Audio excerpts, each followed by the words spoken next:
edirsiniz.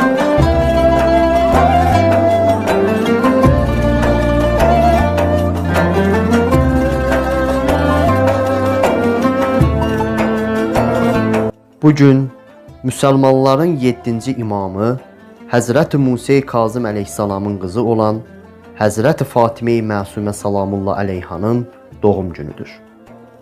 Həzrəti xanım Məsumə hicrətin 173-cü ili Zilqidə ayının 1-də Mədinə şəhərində dünyaya göz açıb.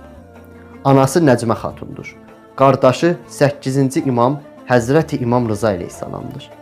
Elə uşaq ikən atası İmam Musa Kazım Abbasi xəlifəsi Harunun zindanında şəhid edilmiş və bundan sonra qardaşı İmam Rızanın himayəsi altında böyümüşdür. Əsl adı Fatimə, məşhur ləqəbi isə Məsumədir. Kəlime-i Əhl-i Beyt kitabından verilən mötəbər sənəddə əsasən ona bu ləqəb